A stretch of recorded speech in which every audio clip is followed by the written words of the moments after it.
Hello guys, welcome back to another video. So friends, today in this video we will see about what are the grounds of divorce and judicial separations which are available to husband and wife both.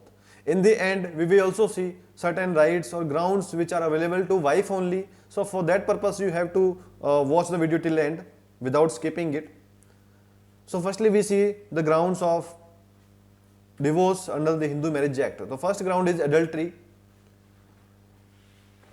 The expression adultery has been replaced by a simple requirement of adultery, that is voluntary.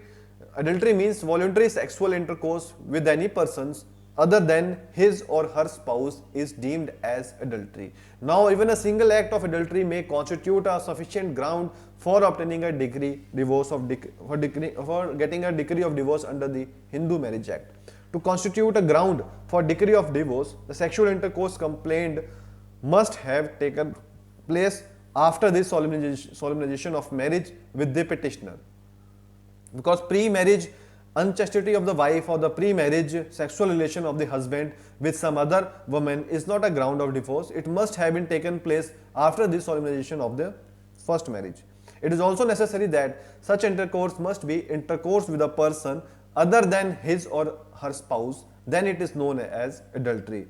In the case of Papa Dasappa versus Thimaya, it was held that the wife used to be usually absent from the house and was found to be in company with strangers. She was also found to be in company with strangers and she was also found in the rooms of strangers. She did not have any explanation for being in their company. On the petition for divorce filed by the husband, the court held that under the conditions the wife's living in adultery would be established and the petition would be decreed in favor of her husband. Next ground is, second ground of divorce is conversion. A decree for divorce has ceased to be a Hindu by conversion to another religion. So if someone has ceased or convert her religion into another, then it will be itself a ground of divorce. For example, Islam, Christian and Judaism, Hinduism, etc. Third ground is venereal diseases. It is necessary for the petitioner to prove that the opposite party has been suffering from venereal diseases in a communicable form. It is to be noted that for divorce, it is not specifically required that the diseases shall not have been contracted from the petition, but this requirement is to be specified from the own wrong. Fourth ground is renunciation from world.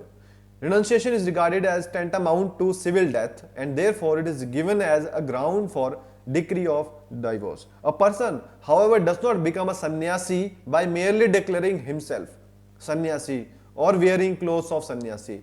He or she must perform the ceremonies which are necessary for entering the class of sannyasi. Without such ceremonies, he cannot be regarded dead for the worldly purposes, as merely declaring that I am going to become a sannyasi is not a sufficient ground to get entitling for divorce under this provision. Next, fifth ground is cruelty. After passing the Marriage Amendment Act 1976, cruelty has also become a ground for divorce. So where cruelty has been established, it is all the more appropriate that the couple be permitted to live apart and their marriage be deserved to be dissolved on this ground. So the term cruelty has nowhere been defined under this act. However, for the purposes of establishing an act of cruelty, it should be very serious and to be satisfied in the court by writing in the petition as to what ground amounts to the cruelty for getting a divorce. Because it should be more serious than ordinary wear and tears that normally goes in the marital life. The next sixth ground is desertion. So where the petitioner has been deserted continuously for a period of not less than 2 years immediately preceding the presentation of the petition for judicial separation or divorce, such petition may be granted. Next, seventh important ground is unsoundness mind. So under the Amendment Act 1976, incurable unsoundness of mind or continuous intermittent mental disorder of such a nature is to disable the petitioner to live reasonably with the respondents makes the petitioner to get a decree of divorce. Eighth ground is laparoscopy. However, here the spouse presenting the petition has to show that the other spouse has been suffering from a virulent and incurability diseases from a laparoscopy. Next, ninth ground is presumed death. Either party has a right or may seek divorce on this ground if the other party has the belief has not been heard of alive for a period of 7 years or more by those partners who would naturally have heard of it had that party been alive. So we can say that the agreed party may marry again and have legitimate children after having not heard of about it for more than 7 years. Next ground is judicial separation. A party will be entitled to a decree of judicial separation or divorce if a decree of judicial separation has already been passed and the other party has not resumed the cohabitation within a period of 1 year. So where a wife has been residing, has obtained the decree for judicial separation and the husband makes a petition for divorce after 2 years of that marriage on the ground that there was no cohabitation resumed and the court has already passed the decree, then the divorce will be granted on the basis of the decree of judicial separation. Next, 11th ground is failure to comply with the decree for restitution of conjugal rights. So a party will be entitled to a decree of divorce also when a decree for restitution of conjugal rights has already been passed and it has not been complied within the 1 year from the date of passing of the decree.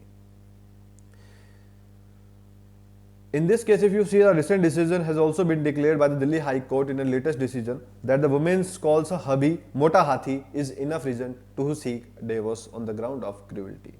So now we see certain additional grounds which are available to only wife only, which is one is bigamy.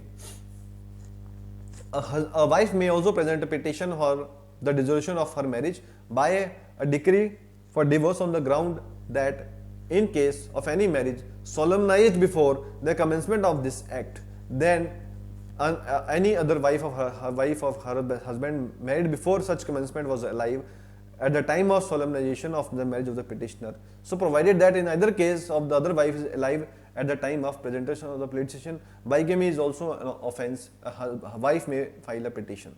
Second is rape, sodomy or bestiality. The expression rape or sodomy have been defined under the BNSS.